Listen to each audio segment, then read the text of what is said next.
Hey guys, NFan97203 here. So, as you can tell, this video is not one of my normal videos. It's actually a video more along the lines of some stuff that I had mentioned I want to make now. More game analysis, game design analysis kind of things. Similar to my theories, but instead of making a theory about a game lore or game whatever, it's more of just talking about, the design of the game and some interesting stuff in there. So I want to say before I actually get into this that if you haven't played Resident Evil 2, the remake, I would seriously recommend that you go play it first. With a stipulation. Resident Evil 2 is not a game for everyone. There are going to be people who will pick it up and play it and love it so dearly, like I did. And there are going to be people who play it and they're going to hate it. They're going to hate it oh so much. Either because it's too hard, because they just don't think that these kind of mechanics fit. The gunplay is just not good enough. This item inventory is just ridiculous. I shouldn't have to backtrack, and although I sincerely disagree with all of those and think that those, if they were to get their requests, would completely go against the idea of horror, it's their opinion. They can think whatever they want. I don't really care. They can absolutely hate everything I love. It does not matter to me. But if you are somebody who enjoys survival horror experiences, if you enjoy a somewhat challenging game, if you're pretty challenging if you're playing on hardcore, if you're somebody who is a massive Resident Evil fan, notably a massive fan of the horror Resident Evil games. If you're a massive fan of like 5 and 6, this probably isn't the game for you. But if you're a massive fan of like Resident Evil 1, 2, 3, Code Veronica, 7, the remake of 1, even Resident Evil 0, if you're a fan of any of those, please check this game out. You will really enjoy it. It is really well made. It focuses on survival horror. It focuses on atmosphere. It is a beautiful game. It is it's so good. So if you seem like you might have any amount of interest, please go play the game. Do not sit here and watch this video first, because it will have spoilers revolving around a certain character and some of the horror aspects to some actions in the game. Not story spoilers per se, but spoilers that you should not have spoiled for you, simply because if you go into it blind and you experience these firsthand like I did, it's so good. So please, seriously, if you have not played this game, go play it, or just accept the fact that accept the fact that your experience with the game would be not quite ruined, but it would be seriously diminished. Alright, so everyone's staying is okay with hearing these spoilers, which, again, could seriously diminish how good some of this stuff feels to you, how much you enjoy the game. Alright. So, although obviously the title is talking about jump scares, some people are going to say, well, there's no jump scares in the game. And they're just wrong. Because there are 2 jump scares in the game that are really more of just 1.5 that really stand out as, oh, this is a jump scare. First of all, there's the locker corpse. When you open up a locker at one point, a corpse falls out. It's made to seem like, oh, wait, it's a zombie coming out. Oh, wait, no, it's a corpse. It's fine. It is a jump scare. Just a blatant, boo, gotcha, jump scare. The alligator fight for Leon's game is also similar, wherein the alligator kind of pops out after you jump down from a certain area, and then you have to run away from it, and then you kill it.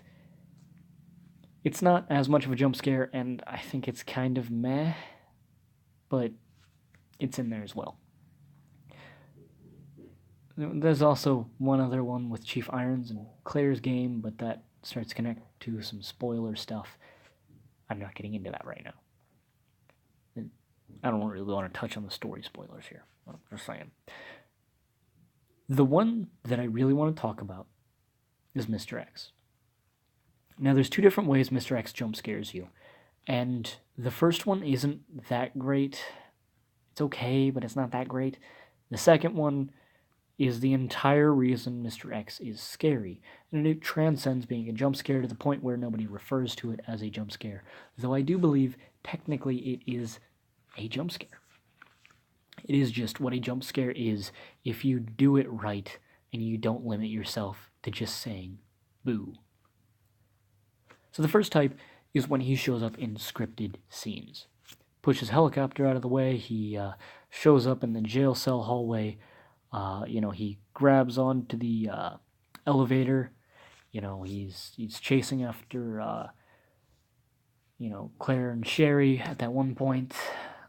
He breaks his way into the plant room, all sorts of stuff like that. Scripted events that, if you've played it before, or if you've seen gameplay, you'll know what's happening, you'll know it's coming.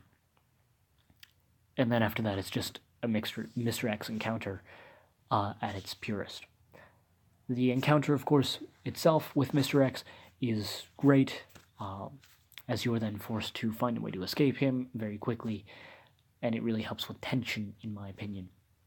But the real version of this jump scare that I think is well done is the second type, which, again, is maybe not the most jump scariest of jump scares, but I do believe it technically does count, even though it's not scripted. It's what I'm going to refer to as a natural jump scare.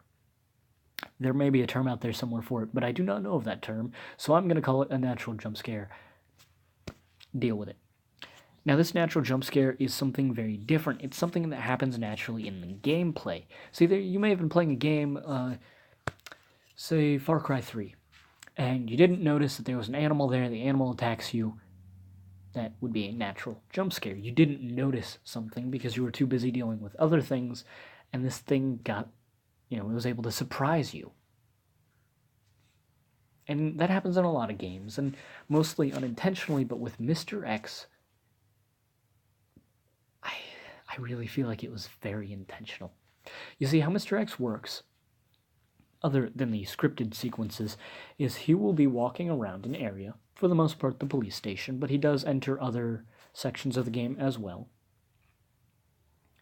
But for the most part, he'll be walking around the police station, and he'll be trying to hunt you down. He'll walk pretty slowly, honestly. When he's just walking, he'll walk pretty slowly. You can actually see him just patrolling without him noticing you're there. It is not easy to do, but it's not too difficult, so you can actually watch him as he patrols. It's kind of interesting. And the best way to deal with that is you shoot off his hat and then you run away screaming. It's a great time. But he'll patrol around, making his big ol' stomping footsteps until he either hears you because you sprinted while you were too close to him, or you started shooting. You shot. In this picture, you can see Leon's got his shotgun out. So say if you were to turn around, shoot that zombie in the head with the shotgun, Mr. X is going to hear that. He's going to come after you. But any firearm will do that aside from a suppressed firearm. I will not explain how you get the suppressor or which firearm you can get it for, but there is one that has that, and that one you can shoot without him noticing you. It's only the one, though, so if you're playing as the character who doesn't get it, or you're not using that firearm at the moment, and you shoot something, he's going to hear you. If he hears you, he will come after you. If he sees you, because you happen to walk into his line of sight, if he walked into a room and you're there, whatever, he will pursue you. When he pursues you, he walks at a slightly quicker speed. Of course, his music kicks up, and he will just take a most direct path to you until he either catches you or you get too far away and he loses you. That is how Mr. X functions. At the most bare bones idea, right? But that's not how it plays out in the game. I mean, that is how it plays out in the game, but that's not how it plays out in the game. That's what he does in the game, alone as a singular AI. But keep in mind, there's also a bunch of other monsters in the game, as well as different paths. I would even say the environment itself is almost like an entity because of the way you have to go about unlocking new areas and dealing with the environment itself in its own crazy way, solving puzzles and having to deal with the weird layout of some of these areas the best you can. Why a museum was even set up with this layout, I can't say for sure. But it was, so, and that museum got turned into a police station. Bada bing, bada boom, Resident Evil 2. What this means is you'll have plenty of situations wherein you'll be dealing with something and things won't quite go your way, because they never quite go how you want them to in Resident Evil 2, especially on hardcore. Nothing ever goes how you want it to, except for that one time I got 3 crit headshot kills in a row on hardcore in that West office. Can never do it again. And I feel stupid for even trying to do that, because I should have been shooting for the legs, but I got lucky. Aside from like that one time that happened, hardcore, that's never going to happen. Standard, occasionally things are going to kind of go your way, but for the most part, it's not. So when things don't go quite your way, your plan backfires, and you really have to, shit hits the fan, it's time to react, you're going to attract the attention of Mr. X, most likely. The way that this is manifested many a time, that I have seen and played myself, of course, is when you're stuck in a hallway. You've got lickers or zombies in that hallway. You're trying to fight them off. You've been wounded, you need to use a medical item, or maybe you're not so wounded that you want to use a mixed herb, but you're getting there. Oh, you're getting there. You're at caution. You're only taking one more hit before you gotta pop that mixed herb and just run like hell. You're trying to either take out the enemies so you can just get through this hallway easily from now on, because you gotta go through a few times, or maybe you're just trying to sprint past them and just get to that safe room already. But you're stuck in a hallway with enemies, trying to deal with it the best you can with the limited supplies you can, or you have. A door bursts open after hearing a little bit of stomping that you likely didn't notice because you're too busy with the zombies, the lickers, whatever. Door bursts open, and here comes the monstrous Mr. X in his oh-so-glorious trench coat and fedora. I don't understand the fedora, I gotta be honest. I love shooting it off, though.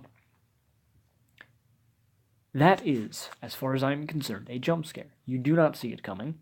It appears out of nowhere, as it seems to you. It didn't appear out of nowhere. His AI was able to hunt you down because you done fucked up. But as it is perceived by the player, it is a jump scare.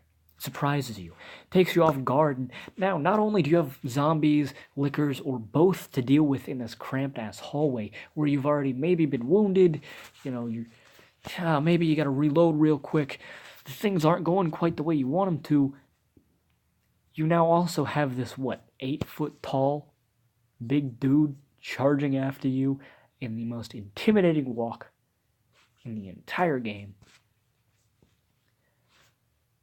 There is quite a bit of atmosphere thrown into this game. It's used to make you feel uneasy. And then when something goes wrong, that feeling of unease turns into a little bit of panic. That panic is cranked up to 11 when you're in a hallway full of enemies and Mr. X is coming after you. Some players have complained that it adds too much difficulty to the game, that it's too annoying, that Mr. X should have been like how he was in the original. I disagree, because I think this jump scare isn't just something in there to screw you over and say, you done fucked up, here's punishment, deal with it, kiddo. I feel like this is in there specifically to give the player a feeling of dread at just existing in the police station the same time Mr. X is. Let alone having to go from point A to point B and dealing with the enemies in between. That's going to get his attention. Unless, of course, you've planned everything out really well and you're handling it really well, then maybe you won't have to deal with him too much. But I can tell you, certainly your first playthrough or two, especially if you do, you play one of their A campaigns, and you play a B campaign, you're not going to be able to go through that entire thing knowing exactly how to plan out what you got to plan out. Doesn't matter if you've played the original or not. Things have changed. This police station is here to screw you the fuck over, and I love it. There is nothing in this game that is remotely as terrifying as dealing with zombies, which are scarier in this game than any other game I've played, simply because of how far their reach is, as well as how hard it is to get enough good headshots in to actually kill them. They're bullet sponges, they can reach you from pretty good distances, and they are persistent. And there's also the lickers, which do a good chunk of damage. They can leap stupid far. These enemies, they'll screw you up if you're not careful. You combine either of those groups of enemies, or dreadfully both. There are situations where you'll have both in the same hallway and can attract Mr. X, and yeah, it's not a good... Sorry, Claire, Leon, you're probably gonna die. I'm sorry. You might want to use all your first aid spray now.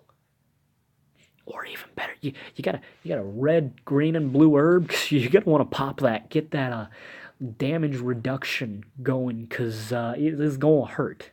It's gonna hurt bad.